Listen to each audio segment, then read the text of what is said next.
Assalamualaikum.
Assalamualaikum warahmatullahi wabarakatuh.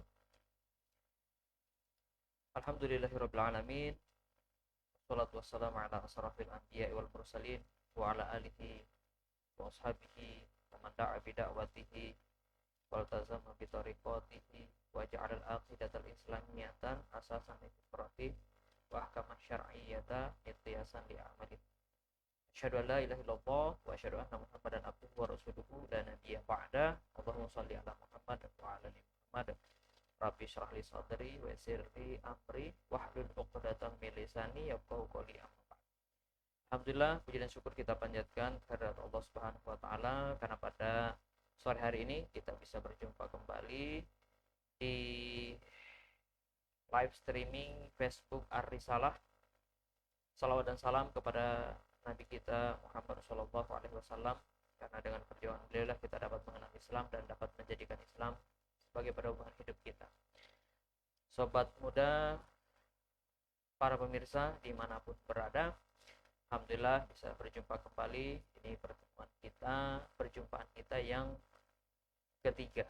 Ya, mudah-mudahan kita senantiasa istiqomah, kita meluangkan waktu kita untuk bersama-sama sharing, mengaji bareng channel Ar-Risalah atau Facebook Ar-Risalah, ya, yang dimana kita sangat mengetahui bahwa banyak sekali keutamaan untuk dalam mengaji, ya. Pastinya sobat muda sekalian sudah tahu bahwa kata Rasulullah, barang siapa yang memudahkan dirinya untuk menuntut ilmu, maka Allah akan mudahkan jalannya menuju surga. Subhanallah. Kemudian kalau kita baca di hadis yang lain di Sunan Ibnu Majah, di situ dikatakan ketika kita berjalan ataupun melakukan perjalanan atau menuntut ilmu, ya, maka pada saat itu malaikat mengepakkan kedua sayapnya sebagai tanda ridho. Ulama ahli hadis mengatakan, apa maksud daripada malaikat itu mengepakkan sayapnya sebagai tanda ridho? Itu adalah dia mendoakan kita. Kalau manusia berdoa dengan menengadahkan dua tangannya, kalau malaikat berdakwah dengan mengepakkan sayapnya. Untuk siapa? Sekali lagi, untuk orang yang mau mengkaji ilmu, menuntut ilmu. Kemudian itu juga tanda bahwa malaikat memintakan ampunan kepada Allah Subhanahu wa taala. Subhanallah, malaikat saja mendoakan, bahkan di hadis lain juga makhluk-makhluk Allah yang lain itu juga turut mendoakan kepada orang yang memudahkan dirinya, mengistiqomahkan dirinya untuk apa? Menuntut ilmu. Sobat muda dimanapun berada, pada kesempatan kali ini ya, sebagaimana di iklan yang kami share, tema yang akan kita bahas pada kesempatan kali ini adalah siapakah the real hero. Mau tahu jawabannya? Ikuti hingga akhir. Kita ya biasa ya, kita ke 10 November ya, itu dikenal sebagai apa, hari pahlawan katanya. Nah, pertanyaannya kemudian, nah siapa sih pahlawan itu? Pahlawan yang sesungguhnya itu siapa? Kemudian apakah sekarang ini ada pahlawan? Kalau ada, bagaimana caranya supaya jadi pahlawan? Kan seperti itu. Kemudian pelajaran apa yang bisa kita ambil dari para pahlawan pendahulu kita. Nah, sobat muda dimanapun berada, insya Allah pertanyaan-pertanyaan itu akan kita jawab, kita akan sharing bersama, tentu saja di live streaming ini. Oleh karena itu, jangan kemana-mana, pantengin terus ya, sampai akhir. Oke, sobat muda sekalian, siapakah the real hero? Mencari sosok pahlawan sesungguhnya. Ya, silahkan perhatikan di slide yang kami share di live streaming ini. Nah, apakah pahlawan itu? Apakah pahlawan itu seperti ini? Gundala. Ini superhero lokal kan. Ini Gundala. Katanya dia ya apa ya? Dia bisa banyak berjasa untuk orang lain. Apakah ini pahlawan? Kemudian yang selanjutnya Superman. Superman itu pahlawan atau bukan? Ya, yang dengan kekuatannya sangat hebat sekali ya. Padahal dia bukan makhluk bumi, tapi dia mau menyelamatkan orang bumi. Ya, dia di planet apa itu? Di planet itu tenar sekali, ada lambang logo SSS. Di planet apa itu? Krypto atau planet apa ya? Ya, dengan kekuatan yang luar biasa ya. Ketika dia kecil ya, kalau tidak salah ceritanya dia dikirim ke bumi, kemudian dia dikasih nama tua angkatnya, kemudian dia tumbuh besar menjadi orang yang sangat kuat. Awalnya dia sembunyikan kekuatannya, kemudian suatu ketika makhluk dari planetnya itu datang mencari dia dari di bumi ya. Nah, disitulah dimulai pertempurannya, mana makhluk-makhluk planetnya yang manusia super ini ingin menghancurkan bumi, kemudian dengan langkah apa namanya, dengan aksi yang heroiknya Superman melakukan aksi yang luar biasa. Dia bisa mengeluarkan cahaya sinar dari matanya, kemudian bisa menghancurkan apa yang dikenai. Dengan kekuatannya luar biasa, dia bisa melawan, menghancurkan musuh-musuh. Apakah itu bisa dikatakan pahlawan? Kemudian yang selanjutnya Spider-Man. Ya, suatu ketika ada seorang anak muda, ya, ada pagelaran ilmiah kalau tidak salah, kemudian di situ ada dipamerkan, salah satunya adalah laba-laba langka. Singkat cerita, laba-laba itu jatuh kemudian menggigit ya, menggigit Peter Parker ini, kemudian dia jadi manusia laba-laba ya, singkat cerita. Dan dia dengan seperti dia punya kekuatan, kemudian dia bisa menyelamatkan. Pertanyaannya, untung pada saat itu yang menggigit itu laba-laba ya. Pada saat itu yang menggigit bukan apa misalnya lipan, kalajengking atau yang lainnya. Mungkin tidak jadi Spider-Man ya, mungkin jadi Lipan Man atau Scorpion Man dan sebagainya. Apakah dia bisa disebut pahlawan?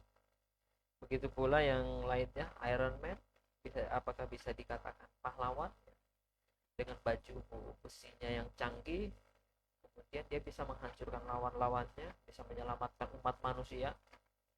Kemudian yang selanjutnya ada Batman, ya, kemudian ada Shazam, Black Adam, Hulk, Aquaman.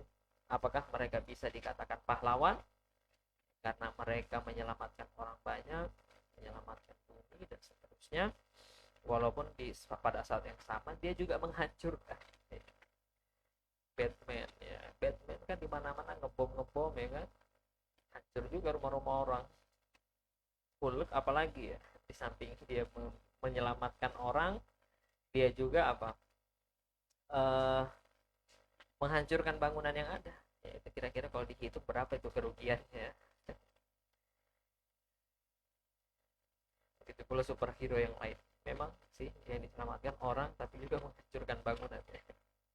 Kemudian nah ini yang selanjutnya ya, yang baru-barusan rilis ya, ada Eternals, ya ada Avengers 1, 2, 3, 4, yang terakhir yang Endgame.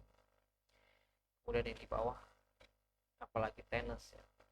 Thanos ini superhero atau penjahat ya? Dia penjahat tapi banyak fansnya juga ya, banyak yang suka ya, di mana-mana banyak yang buat apa namanya, di toko-toko mainan menjual sarung tangannya itu ya, sarung tangan Thanos yang ada batu akiknya itu. Nah teman-teman sekalian, sobat muda dimanapun berada, apakah mereka ini bisa dikatakan pahlawan? Tentu saja mereka ini adalah apa, superhero hayalan, yang dimana yang membuatnya itu adalah film-film Hollywood atau film Bollywood atau film-film Indonesia. Yang namanya film pasti yang dia tampilkan adalah apa, imajinasi, imajinatif, imajiner ya. Sehingga orang yang menontonnya merasa apa namanya, uh, muncul jiwa heroiknya, kemudian muncul jiwa untuk menyelamatkan. Kemudian ya yang paling penting kalau di dalam dunia hiburan termasuk film ini adalah untuk apa ya, untuk menyenangkan mata pemirsa ya. Walaupun pada kenyataannya ya, kalau kita melihat fakta di lapangan, banyak juga superhero ini yang justru apa, membuat anak-anak itu melakukan kekerasan. Lihat Superman ya kan, yang bisa terbang ya, diambil sarung ikat lompat-lompat ya. Dia lihat Superman atau Iron Man atau Spider-Man melawan musuhnya, yang dia lawan siapa, adik-adiknya, temannya, dia kelahi di sekolah. Saya ingat betul dulu ketika ada film di sekolah ya, di sekolah itu kan kita dulu waktu saya masih SMP itu, yang menjadi tren pada saat itu apa, superhero itu ya kan. Kemudian Smackdown ya kan. Smackdown memang sih hiburan ya, menyenangkan dan seterusnya, tapi dampaknya apa, ternyata ada juga membuat kerusakan ya, di bidang pendidikan anak-anak ya. Terjadi kekerasan ya, terjadi kekerasan di sekolah, di pergaulan ya kan. Karena apa, karena merasa uh, jiwanya ini ya seperti apa yang di film itu, dia ingin mencontoh ya. Mundur lagi ketika saya SD, wah itu zaman-zamannya geng-geng ya kan. Geng ya. Ternyata kalau saya melihat juga banyak kehidupan anak muda dulu itu juga dipengaruhi oleh film-film. Di SD, SMP itu kan yang tren apa? Sinetronnya, sinetron aksi, sinetron laga. Deru Debu ya. Kemudian ada Gerhana, apalagi itu. Banyak film-film aksi dulu itu yang mempertontonkan kekerasan. Akhirnya berpengaruh di kehidupan anak muda ya, buat geng ya kan ya. Mungkin teman-teman yang nonton ya, yang dulu masih ingat ya, yang mungkin seumuran dengan saya, kelahiran 80, kelahiran 90, itu masa kecilnya dihiasi dengan sinetron-sinetron laga ya, superhero yang penuh dengan aksi kekerasan di situ, sehingga terpengaruh di kehidupannya. Pertanyaannya adalah, masihkah kita mengatakan mereka superhero? aksi-aksi laga yang menyelamatkan orang, apakah masih kita mengatakan ya pahlawan, sementara dampaknya ke kehidupan pemuda juga ada ternyata, ya, menyisakan dampak kekerasan, perkelahian, ya, akibat apa yang ingin mencontoh. Kalau sekarang kan yang lagi tren apa, film-film sinetron percintaan Korea, ya, ya pemainnya ya banyak-banyak ya, yang membuat halu, ya opa, oma, Luna, ya itu ya, ya. Seperti akhirnya apa, banyak anak-anak muda ya itu mainannya apa, percintaan, romantisan, godaan dan seterusnya. Ya ternyata tayangan-tayangan di YouTube, di televisi itu sedikit banyak juga berpengaruh ke kehidupan ya. Karena apa, pemuda ini kan kata Bang Haji Roma Irama, darah muda darahnya para remaja ya, yang hidup yang apa namanya, dia punya semangat yang berapi-api ya. Kalau semangatnya diarahkan ke yang baik ya bagus, akan tetapi kalau semangatnya tadi mencontoh yang kekerasan ini, disitulah terjadi banyak kekerasan ya. Atau misalnya terpengaruh dengan yang buat halu tadi, apa namanya, membuat film-film yang ada aksi-aksi percintaan di situ, terpengaruh dalam kehidupan. Kalau semangatnya ke arah sana, yang mencontoh yang di film-film itu, ya selesailah terus. Masihkah kita mengatakan mereka superhero yang di TV, yang di film-film itu? Nah, ternyata apa sebenarnya pahlawan itu, atau dalam bahasa Inggrisnya the hero, sang pahlawan, hero. Ternyata kalau kita buka di kamus KBBI, di situ dikatakan the hero, pahlawan itu adalah orang yang menonjol karena keberanian dan pengorbanannya dalam membela kebenaran. Ini ya, di dalam membela kebenaran, itulah yang dikatakan pahlawan, atau pejuang yang gagah berani. Teman-teman, gagah berani tidak? Kadang gagah tapi nggak berani ya. Nah inilah yang dikatakan pahlawan. Mulai sudah menghayal, saya ini berarti pahlawan. Kenapa? Saya pacaran kemarin, cewekku sakit, kemudian saya antar ke rumah sakit, berarti saya pahlawan dong ya. Kemarin cewekku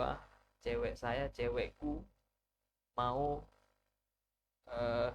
makan coklat, pas lagi hujan-hujan lagi, saya belikan, saya tak bela-belain datang ke supermarket beli coklat, kemudian saya kasih dia.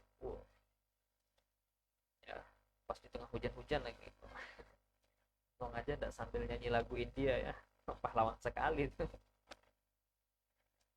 Nah apakah yang seperti itu bisa dikatakan pahlawan? Kemudian apalagi ada seorang anak yang membantu ibunya bekerja, apakah itu pahlawan ya. Kemudian ada seorang guru yang mendidik muridnya, apakah itu pahlawan? Nanti kita akan jelas. Kemudian di selanjutnya, menurut arsip ya, di situ disebutkan ada beberapa nilai yang harus dimiliki oleh pahlawan. Nah, di sini sudah mulai terklasifikasi sudah mana pahlawan, mana bukan. Kalau mau dikatakan pahlawan, dia itu mempunyai 4 nilai. Ini masih menurut secara umum ya, secara umum. Yang pertama, dia rela berkorban. Rela tidak? Jika ada seorang pacar tadi menyelamatkan pacar, dia rela tidak? Atau jangan-jangan cuma modus ya, atau jangan-jangan cuma ingin mendapatkan perhatian, ya kan?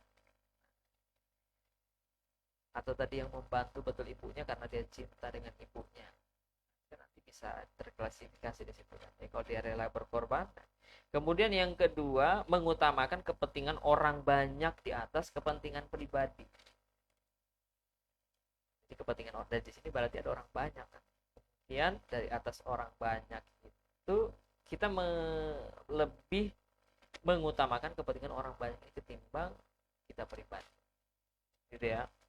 Kemudian yang ketiga, pantang mundur. Nah, pantang menyerah, dia tidak mau menyerah apa yang dia diinginkan dalam rangka tadi menolong demi orang banyak tadi, maka apa, kita pantang mundur. Nah, ini ya dikatakan di sini. Kemudian cinta tanah air, dia cinta tanah airnya, cinta negaranya, tempat dia tinggal dia cintai. Kemudian ikhlas tanpa pamrih, dia ikhlas tadi ketika dia menolong, dia modus atau sekedar cari perhatian, atau dia ingin melepas menyalurkan hawa nafsunya, atau karena cinta, atau misalnya dia tolong orang tuanya karena ingin dapat duit, ataukah nanti ketika dia membela negaranya karena ingin mendapatkan nama, atau karena ingin mendapatkan duit juga, yang lain nggak peduli, yang penting dapat duit dan seterusnya. Kalau dia ikhlas menurut definisi di sini, nilai-nilai yang ada, kalau dia ikhlas baru dia pahlawan. Kalau dia tidak ikhlas berarti bukan pahlawan, ya. Nah, terlebih lagi kalau kita membahas dalam perspektif Islam, ya teman-teman sekalian. Dalam perspektif Islam atau dalam pandangan Islam, mudahnya seperti itu ya teman-teman sekalian. Pahlawan atau hero ini dapat dimaknai sebagai apa? Orang Islam yang berjuang menegakkan kebenaran al-haq demi memperoleh ridha Allah SWT. Nah, di sini bedanya ya. Ini sangat kalau ada yang mengaku-ngaku menjadi sok pahlawan, melihat definisi ini waktu langsung terpukul ya. Ketika dia memperjuangkan keburukan ya, dan dia mengatakan sebagai pahlawan, nah itu namanya pahlawan di siang bolong kesiangan. Menurut Islam bukan pahlawan. Dia membela pacarnya, dia melakukan aksi-aksi romantis heroik terhadap pacarnya. Pertanyaannya kemudian, dalam Islam apakah aktivitas pacaran itu dibolehkan? Kemudian dia bela mati-matian supaya ada perzinahan, dia bangun hotel, dia bangun klub-klub malam dengan jerih payah yang luar biasa supaya orang dapat hiburan. Dia merasa pahlawan. Apakah dia pahlawan? Lihat dulu tadi klasifikasinya, kriterianya, ya dia yang dia perjuangkan itu kebenaran. Perzinahan apakah kebenaran? Membangun klub-klub malam apakah kebenaran? Kan tidak. Melegalkan perzinahan. Nah ini ya teman-teman sekalian, ini ada salah satu yang dikeluarkan, ada salah satu peraturan gitu ya, yang lagi viral ya, yang katanya tidak boleh melakukan ini kalau dalam keadaan terpaksa. Berarti kalau tidak terpaksa nggak apa-apa ya. Peraturan perpu ya kalau tidak salah, tapi masih dalam bentuk rancangan undang-undang, bahwa kalau di kampus itu tidak boleh melakukan, intinya tidak boleh melakukan perzinahan kalau dipaksa. Kalau sama-sama mau tidak masalah. Nah ini kan ya, kalau mengatakan yang mengesahkan undang-undang ini orang mengatakan dia itu pahlawan, kembali lagi, perzinahan itu diperbolehkan atau tidak? Ternyata di dalam Islam perzinahan tidak diperbolehkan ya, baik dia terpaksa maupun dipaksa. Kalau terpaksa berarti kan ada satu orang yang memaksa. Nah yang memaksa kan tidak boleh. Yang terpaksa tadi kalau bisa masih melawan, ya dia menghindar ya. Kalau sama-sama mau berarti sama-sama mau kan, tidak boleh juga. Wala taqrabuz zina innahu kana fahisyatan wa sa'a sabila, kata Allah di dalam Quran surah Al-Isra 32. Janganlah kamu mendekati zina, wala taqrabu, janganlah kamu mendekati zina. Innahu kana fahisyatan wa sa'a sabila, sesungguhnya dia itu zina itu adalah apa? Eh fahisyah. Fahisyah itu adalah maksiat, keburukan, kejelekan. Wasa'asabila, dan sabil jalan yang buruk, jalan yang su itu buruk. Ya. Kalau kita membaca hadis di dalam riwayat Muslim misalnya, di situ ada hadis bahwa ternyata zina itu ada dua, dijelaskan oleh Imam Nawawi dalam syarah Sahih Muslim. Di situ dikatakan zina itu bisa saja terjadi zina hakiki. Zina hakiki itu adalah apa?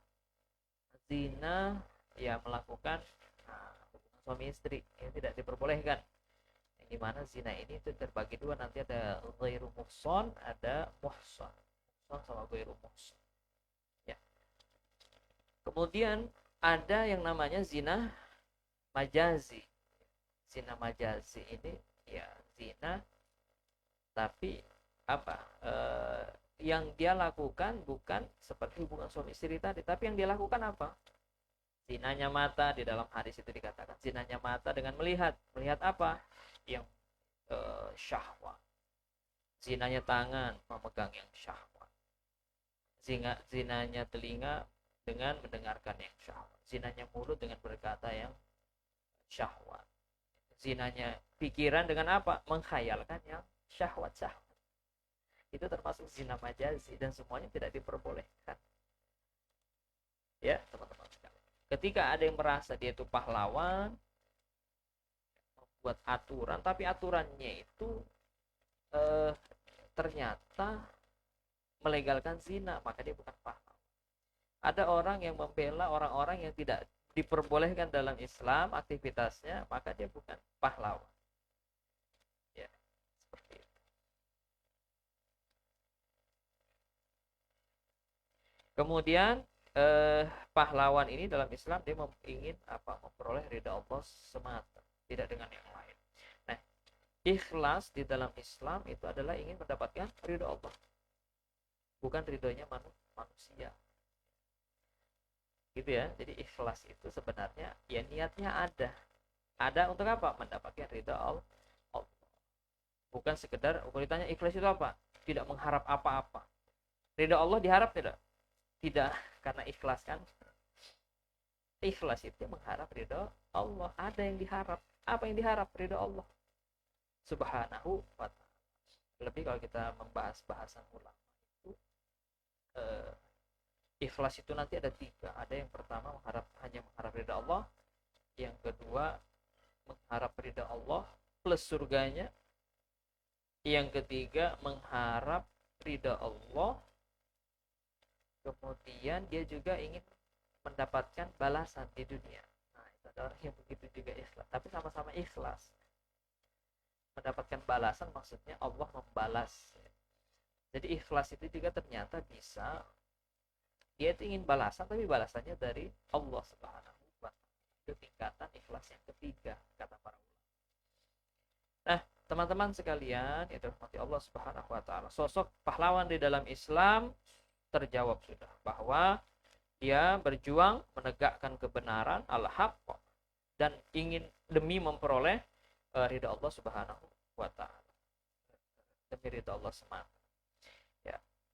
Apa itu al-haq? Al-haq itu adalah ini segala sesuatu berupa perintah maupun larangan yang datang dari Allah Subhanahu wa ta'ala melalui ajaran Islam yang dibawa oleh Rasulullah Muhammad Sallallahu Alaihi Wasallam. Kemudian di berikutnya, nah ini apa ayatnya yang berkaitan dengan kebenaran ini? Bahwa kalau kita ingin menegakkan kebenaran, artinya apa? Sebagaimana di Al-Hasyr ini ayat 7, yaitu saya bold di situ, saya tebali bahwa di situ ada di akhir ayat itu dikatakan wa ma atakumur rasulu fakhuduhu wa ma nahakum anhu fantahu wattaqullaha innallaha syadidul iqab. Dan apa yang dilarangnya bagimu maka tinggalkanlah. Apa yang diberikan Rasul kepadamu maka terimalah, dan apa yang dilarangnya bagimu maka tinggalkanlah. Dan bertakwalah kepada Allah. Kebenaran itu maksudnya. ketika kita ingin menegakkan kebenaran, apa yang diberi Rasul ya kepada kita, mana yang diperintahkan Rasul maksudnya di situ, terimalah, ambillah, laksanakan. Akan tetapi yang dilarang oleh Rasul maka tinggalkan. Bukan zina dan sebagainya, maka tinggalkan. Kata Rasulullah misalnya, ini kalau hadis ya, la yakhluwanna ahadukum bi'imra'atin fa inna syaitana tsalitsah. Janganlah kalian berduaan dengan laki-laki perempuan yang bukan mahram, karena yang ketiganya setan. Berarti ada larangan di situ. Kalau Rasul mengatakan seperti itu tidak diperbolehkan, maka jangan dilakukan. Kalau mau jadi sosok pahlawan itu seperti itu ya, meninggalkan apa yang dilarang oleh Rasul. Karena tadi maknanya pahlawan itu kan dia berjuang untuk kebenaran, al-haq. Kemudian ada perintah Rasul, maka laksanakan. Ini ya, karena saya berbicara di hadapan anak-anak muda, saya lebih condong ke bahas pergaulan anak muda ya kan. Kata Rasul apa? Ya ma'syarus syabab man istata'a minkumul ba'ah falyatazawwaj. Wahai para pemuda, jika kamu mampu ba'ah, maka apa? Falyatazawwaj. Maka segeralah menikah. Wa man lam yastati' fa 'alaihi shaum. Segeralah menikah, tapi kalau kamu belum mampu, maka apa? Banyak-banyak berpuasa. Banyak-banyak berpuasa. Puasakan mata, puasakan dirinya, puasa Senin Kamis, ya.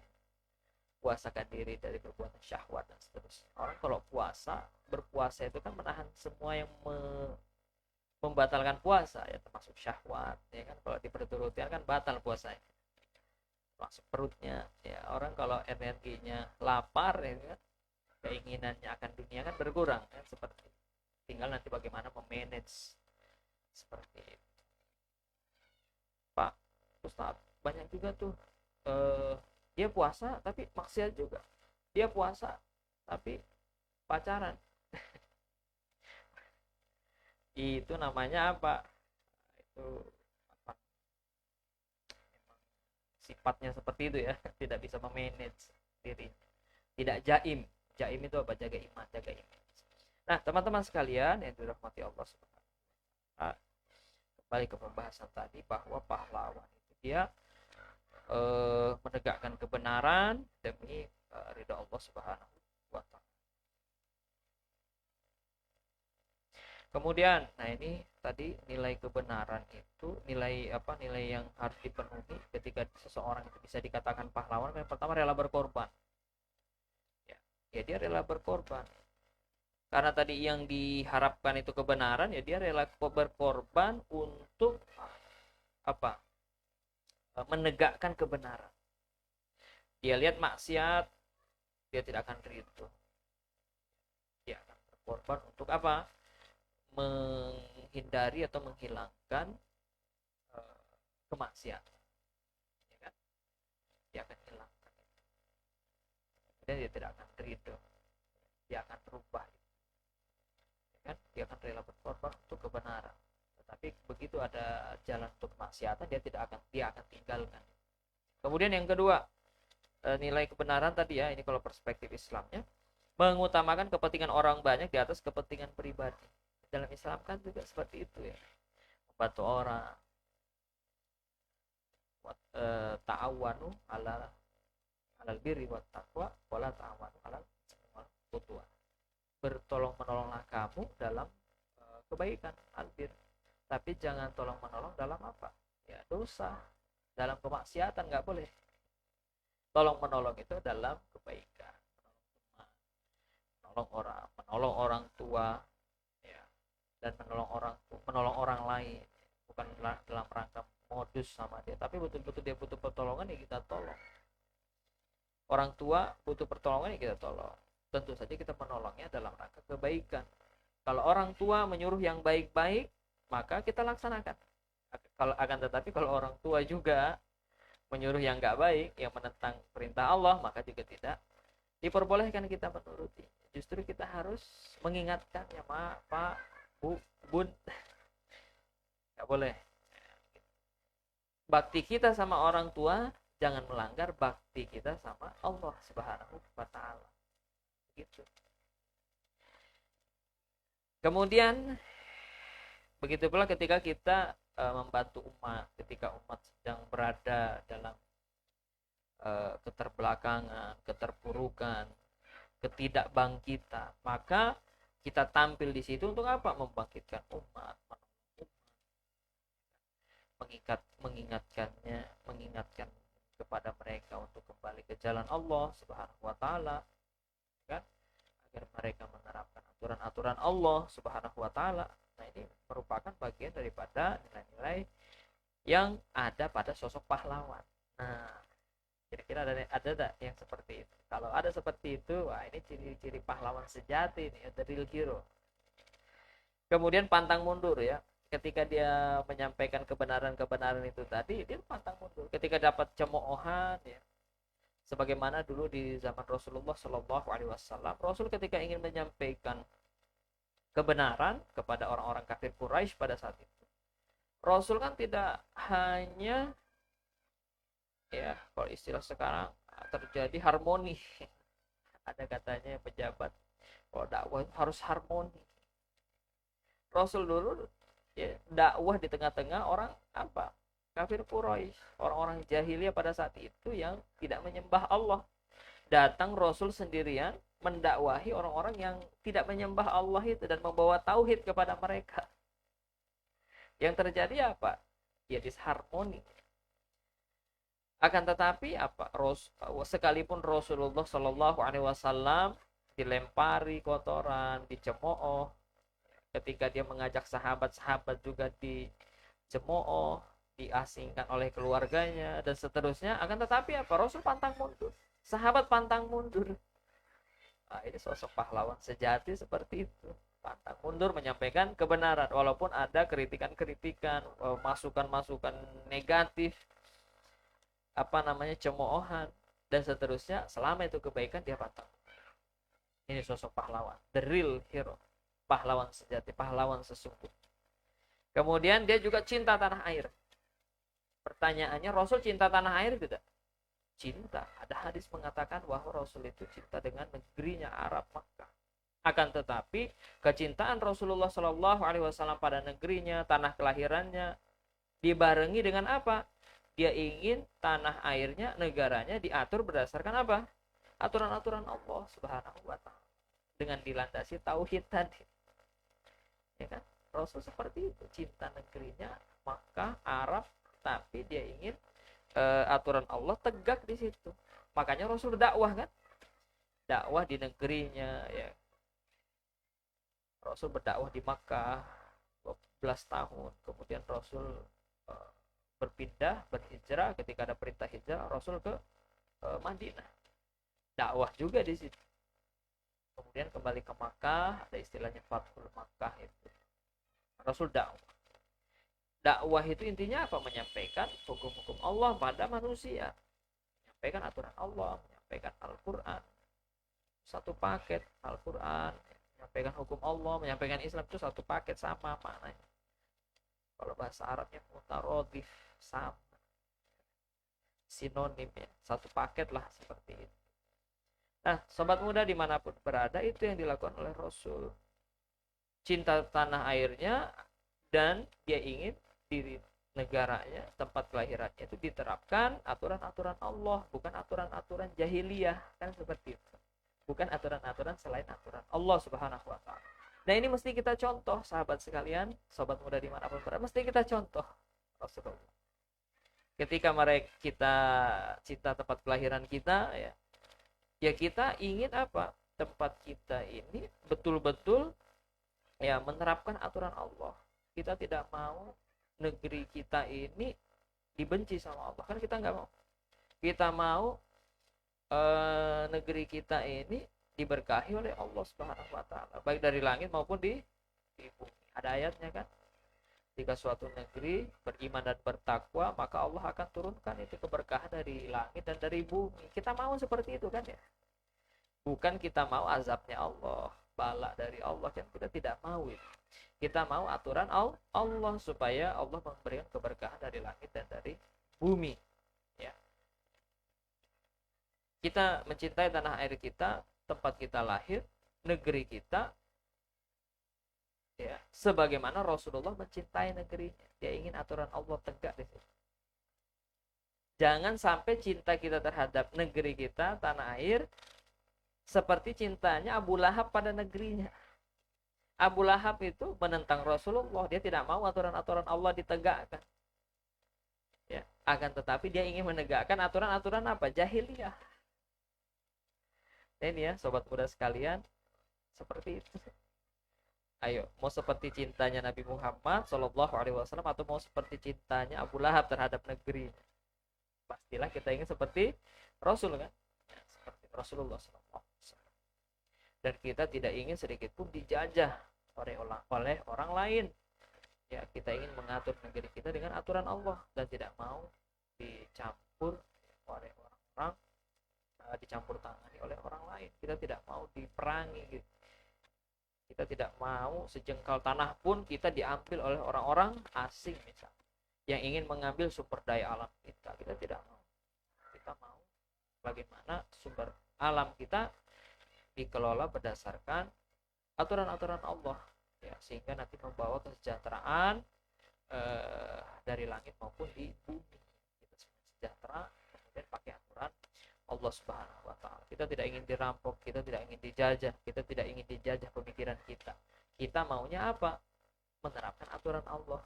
Begitu kalau mengatakan cinta tanah air seperti Rasulullah itu seperti itu ya, teman-teman sekalian.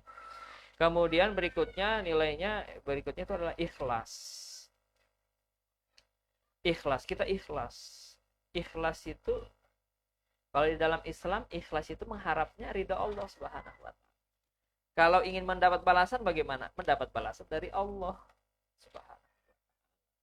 Kita ingin surga, apakah surga itu ikhlas? Ya, termasuk satu paket. Karena di dalam Al-Quran ada dikatakan, ya ayyuhallazina amanu qu anfusakum wa ahlikum nar. Hai orang-orang yang beriman, jagalah dirimu dan keluargamu dari api neraka. Ini perintah Allah juga. Berarti kebalikannya apa? Mafhum kebalikannya, mukhalafah. Kita ingin surga itu perintah Allah juga. Ya kan? Kalau tidak kan di penghujung kehidupan kita nanti di alam setelah kita wafat, setelah kita mati kan nanti surga atau neraka kan ya, tidak ada yang lain. Ada juga dikatakan al-a'raf, misalnya orang-orang yang tidak punya akal ya, atau gila. Nah, itu kan nanti di al-a'raf. Tapi ya ujung-ujungnya nanti al-a'raf yang ini juga nanti kalau tidak surga, neraka. Surga itu ikhlas itu seperti mengharap ridha Allah ya. Kalau ingin balasannya dari Allah bukan dari manusia. Itu ikhlas.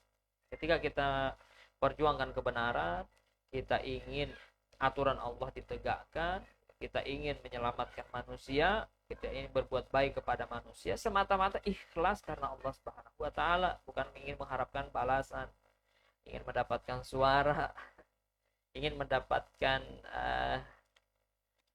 jabatan dan seterusnya, bukan itu. Kita mengharap ridho Allah Subhanahu wa Ta'ala. Kalau kita dapat ridho Allah, Allah kasih surga. Surga itu tidak ada apa-apa, jabatan di dunia ini, uang di dunia ini, tidak ada apa-apanya dengan surganya Allah. Wasari'u ila magfiratin min rabbikum wa jannatin arduha samawati wal ardh. Ya. Bersegeralah kalian menuju pada ampunan Allah dan kepada surga yang luasnya itu seperti langit dan bumi. Uiddat lil muttaqin, yang diperuntukkan untuk orang-orang yang bertakwa. Seperti itu, surga itu seperti luas langit dan bumi, yang di situ kita dikasihkan kenikmatan luar biasa, jabatan, uang yang ada di dunia itu tidak ada apa-apanya dibandingkan surganya Allah. Maka dari itu ikhlas dalam berjuang. Jadi ini adalah pahlawan sejati, dia rela berkorban, mengutamakan kepentingan orang banyak di atas kepentingan pribadi, pantang mundur, menegakkan kebenaran, cinta tanah airnya sebagaimana cintanya Rasul pada negerinya, tanah kelahirannya, bukan seperti Abu Lahab yang cinta negerinya.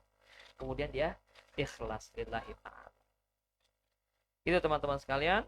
Kemudian Nah, di sini ada ayat bahwa ini ada perintah-perintah yang pertama dalam hadis riwayat Bukhari, khairun nas anfa'uhum linnas. Sebaik-baik manusia di antaramu adalah siapa? Anfa'uhum linnas. Yang dia itu paling banyak manfaatnya, memberikan manfaat kepada orang lain. Dia memberikan kebaikan-kebaikan ya, tadi dalam konteks kebaikan.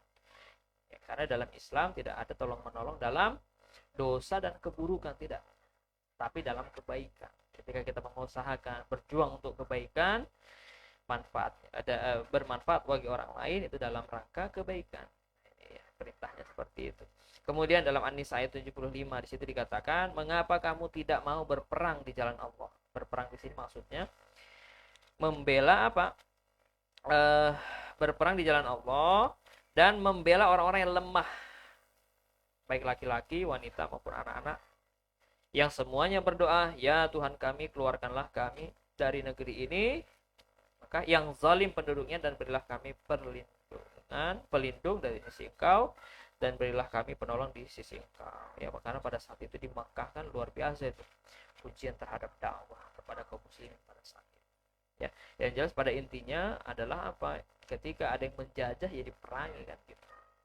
Sebagaimana dulu pendahulu-pendahulu kita ketika ada penjajah Belanda, wah itu luar biasa. Nah ini mereka, ini ada foto-foto pahlawan-pahlawan yang berjuang untuk kebaikan, yang berjuang untuk melawan penjajah. Nah, ini mereka-mereka ini pendahulu-pendahulu kita.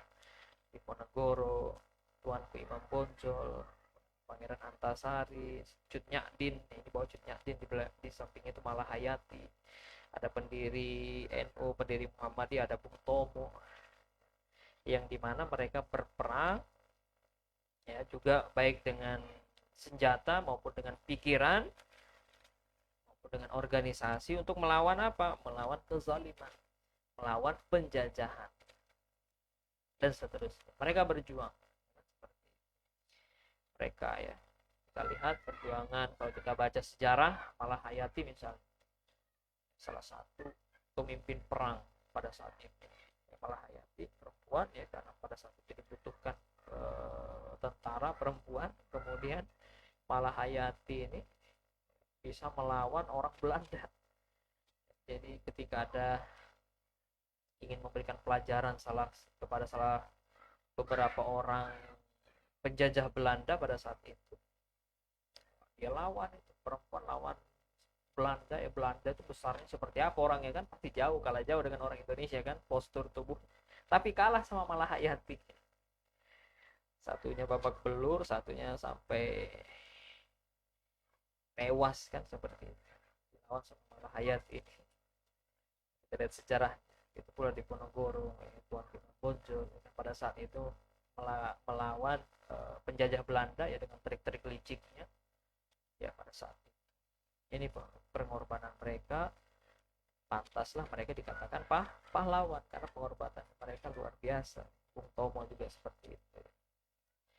Ulama-ulama terdahulu juga seperti itu. Sultan-sultan ya, kalau kita belajar sejarah ya, ketika ada kesultanan Muslim, kesultanan Islam di Nusantara, mereka melawan penjajah Belanda yang pada saat itu dikomandoi oleh Turki Utsmani sebagai khalifah kekhilafan pada saat itu, yang membawahi kesultanan kaum muslimin. Silahkan nanti nonton JKDN, Jejak Khilafah dalam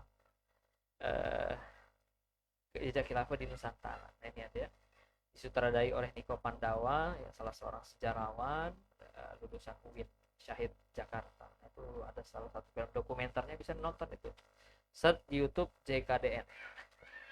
Ada 2 seri ya, JKDN 1, JKDN 2. Nah, di situ ada diterangkan bagaimana sejarah ulama terdahulu, kesultanan terdahulu itu mempertahankan negerinya ya kan, kemudian mendapat mandat dari khalifah pada saat itu ya, dibantu oleh khalifah khilafah Turki Utsmani pada saat itu untuk apa? Melawan penjajah Belanda, mempertahankan Nusantara.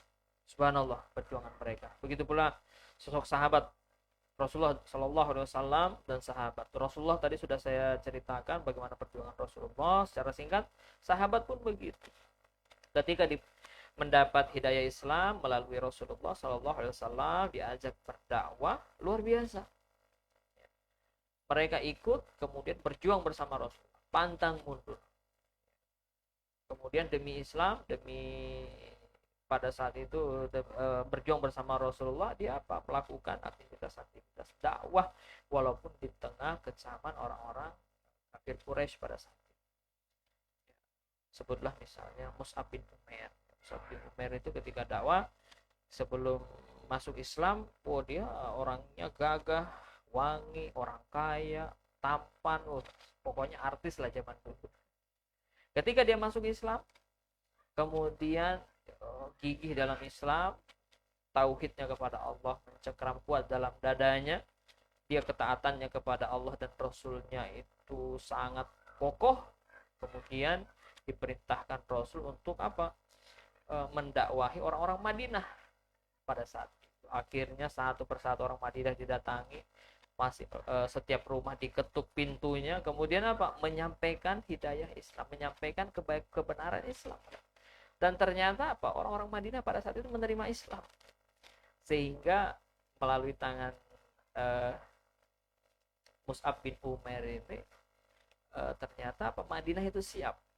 Ya, Rasul hijrah ke sana dan mendirikan daulah Islam pada saat itu ya, kalau kita bicara Sirah Nabawi ya teman-teman sekalian. Dan disitulah tonggak peradaban Islam pertama, daulah Madinah, atas salah satunya melalui lewat jalan Mus'ab bin Umair. Begitu pula sahabat yang lain, begitu mereka diminta untuk berinfak, infaknya tidak salah-salah, ada yang setengah hartanya, ada yang semua hartanya. Ada yang dulunya kaya, sahabat itu kemudian ketika wafat, untuk kain penutup jenazahnya aja kurang ya, saking banyaknya infak. Utsman bin Affan begitu juga. Ketika ada sumur kekeringan ya, tidak bisa orang buat air ya, ternyata di Yahudi itu punya sumur yang banyak airnya. Kemudian singkat cerita dibeli sama Utsman dengan harga yang mahal. Ya, lama-lama awalnya dibeli setengah, kemudian dibeli semuanya. Kemudian orang kaum muslimin ngambil di air itu. Konon katanya sumur Utsman itu masih ada sekarang. Ya, bayangkan itu untuk orang banyak pada saat itu, untuk kaum muslimin pada saat itu, orang bisa ngambil sampai dimanfaatkan sampai sekarang. Itu luar biasa jasanya sahabat Utsman bin Affan. Begitu pula sahabat yang lain, Abu Bakar, Umar bin Abi Thalib, Utsman, sahabat-sahabat yang lain luar biasa perjuangannya untuk apa? Untuk dakwah, untuk Islam. Makanya yang dimaksud dengan ya the real hero ya, masuk kita ke pamungkasnya, pemuda yang berdakwah itu adalah the real hero-nya. Karena dengan dakwah ini 4 nilai kepahlawanan tadi, nilai yang disebut sosok kepahlawanan tadi, itu terwujud semua. Rela berkorban dalam dakwah, rela berkorban sebagaimana para sahabat. Dengan dakwah kita mementingkan orang banyak kan. Dakwah itu kan untuk umat. Kita memperbaiki mereka, memperbaiki pemikiran mereka, memperbaiki sikap mereka, membuat mereka menginginkan aturan Allah, membuat mereka jauh dari kemaksiatan ya, jauh dari perjudian, perzinahan, pacaran dan seterusnya, teman-teman sekalian. Ya, itu kan termasuk semua di sini. Kemudian dengan dakwah itu juga terlatih untuk pantang mundur ya kan, menyampaikan kebenaran. Ya. Dan walaupun ya tidak dengan apa? Kekerasan. Bahwa dakwah ini ya tidak dengan kekerasan ya. Tapi terus mengungkapkan dengan pikiran ya kan, dengan strategi yang mantap, sehingga nanti kebaikan, kebenaran Islam bisa diterapkan di tengah-tengah manusia. Nah, ini dakwah. Jadi dia bersama-sama umat ya kan, untuk apa? Terus dia berdakwah, menyerukan kebaikan-kebaikan Islam. Ya, sebagaimana di dalam ayat dikatakan, An-Nahl ayat 125, ud'u ila sabili rabbika bil hikmah wal mau'izatil hasanah wajadilu billati hiya ahsan. Berdakwahlah, serulah manusia kepada apa? Jalan Tuhan dengan hikmah. wal mau'izah hasanah, penyampaian yang baik, dan wajadilhum billati ahsan. Dia menyampaikan kebenaran dan merontokkan paham-paham yang buruk. Dia merontokkan, mengikis pemikiran-pemikiran yang batil. Itu makna daripada wajadilhum billati ahsan. Nah, teman-teman sekalian, makanya apa dakwah? Dengan dakwah kita menjadi the real hero. Sampaikan ke teman-teman kita akan kebaikan, kita sampaikan orang-orang terdekat kita akan kebaikan. Tapi terlebih dahulu sebelumnya kita juga sambil memperbaiki diri. Ibarat teko, tidak mungkin kita menuang teko sebelum teko itu kita isi dulu, kan? Jadi kita isi dulu diri kita, ya, belajar dengan baik, kemudian kita juga sambil memperbaiki diri, mengkaji ilmu, kemudian kita berdakwah, pantang mundur, kemudian ikhlas lillahi ta'ala, karena Allah. Semua dengan dakwah, 4 poin tadi, nilai tadi itu bisa terangkum semuanya. Subhanallah, kita pantang mundur, sampaikan kebaikan. Dan di dalam hadis Rasulullah, ya, di dalam hadis Rasulullah di situ diceritakan, ya, hadis riwayat Bukhari. Di situ dikatakan ibarat Rasulullah menggambarkan sebuah perahu, ya. Jadi perahu itu atau kapal, ya, kata Rasulullah, ibarat kapal. Misalnya kapal itu ada 2 tingkat, satu tingkat bawah, tingkat atas. Orang-orang diundi pada saat itu, ada yang di bawah, ada yang di atas. Dan tempat airnya di kapal itu di bagian atas. Kemudian orang di bawah ini diceritakan oleh Rasulullah, tidak mau repot naik ke atas, dia ngambil air. Mau ngambil air nggak mau repot, akhirnya apa, dia bolongi kapal, kan air nanti keluar dari bawah. Ini ilustrasi dari Rasulullah SAW. Tidak mau ambil air di atas, nggak mau capek-capek, gali air aja di bawah. Seandainya, kata Rasul, apa, orang yang di atas itu tidak mengingatkan orang di bawah, apa yang terjadi? Semua kapal akan tenggelam. Ketika kapal berlayar dibolongi untuk ngambil air, yang terjadi apa? Bisa tenggelam itu kapal. Dan kalau kapal itu tenggelam, semua tenggelam. Begitu pula ketika umat ini tidak didakwahi, tidak diingatkan, jangan bolongi kapal, jangan maksiat, jangan ridho dengan aturan-aturan yang bertentangan dengan hukum Allah, jangan ridho dengan maksiat. Kalau kita tidak ingatkan, ketika umat ini berada dalam kemaksiatan, kita juga nanti akan rugi semuanya. Bisa saja nanti terkena ke diri kita, ke anak-anak kita, keluarga kita, masyarakat kita, kena juga negara. Kalau sudah kena negara, ya, dampak kemaksiatan tadi, kita juga akan dirugikan. Itu Rasulullah SAW, sebagaimana di hadis riwayat Imam Bukhari tadi. Makanya yang perlu kita lakukan adalah apa? Dakwah, nasihati dengan baik, tanpa kekerasan, ya, tidak dengan kekerasan, tapi dengan apa? Pemikiran, penyampaian yang baik, merontokkan tadi pemikiran-pemikiran yang batil tadi dengan apa? Argumentasi yang kuat, yang hebat, yang cerdas, berdasarkan dalil-dalil Islam. Nah, ini sahabat sekalian, ketika kita berjuang menegakkan kebenaran dengan dakwah Islam, kita ajak orang-orang terdekat kita, teman-teman kita, untuk berbuat baik, tidak maksiat, dan bersama-sama kita untuk senantiasa istiqomah menegakkan hukum Allah. Pada saat itulah kita termasuk the real hero, pahlawan yang sesungguhnya. Wallahu a'lam bishawab. Semoga bermanfaat apa yang kita sharingkan pada kesempatan kali ini.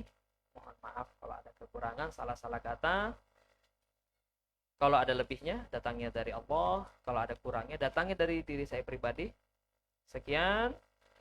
Subhanakallahumma wa bihamdika, asyhadu an la ilaha illa anta, astaghfiruka wa atubu ilaik. Wabillahi taufiq wal hidayah. Wassalamualaikum warahmatullahi wabarakatuh.